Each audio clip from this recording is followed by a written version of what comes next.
that will go into effect as of this Friday, February 25, 2022, when the current measures expire.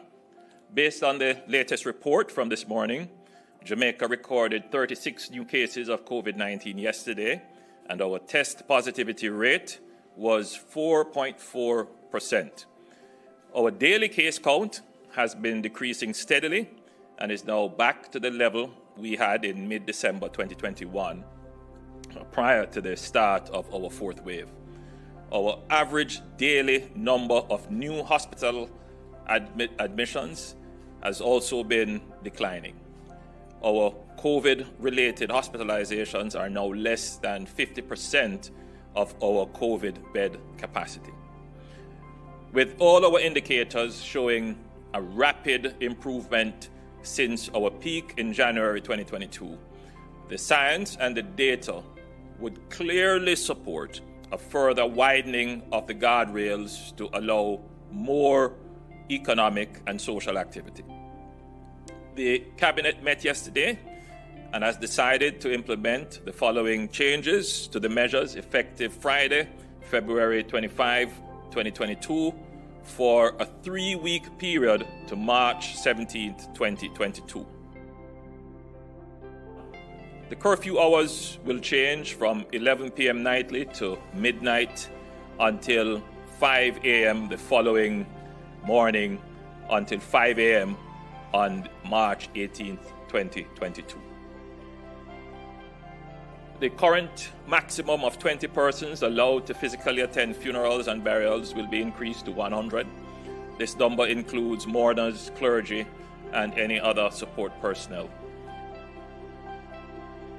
The maximum number of persons for events hosted by public sector entities will be increased from 50 to 100.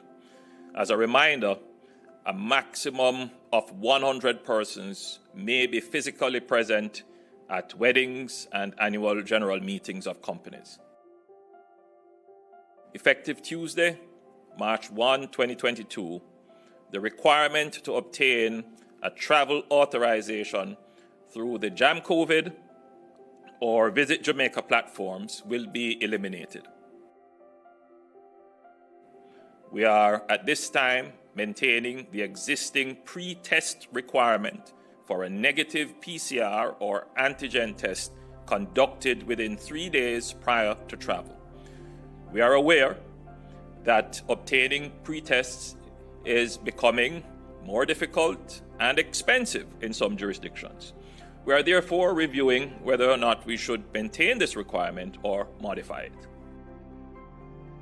Concurrent with the removal of the travel authorization, effective March 1st, 2022, we are eliminating travel-related quarantine requirements.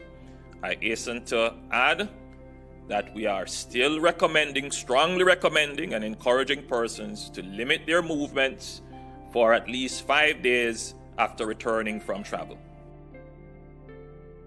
I also want to emphasize that isolation requirements remain in effect for persons who test positive for COVID-19. Persons who test positive must isolate themselves so as not to infect others. So, these are the changes that we have made.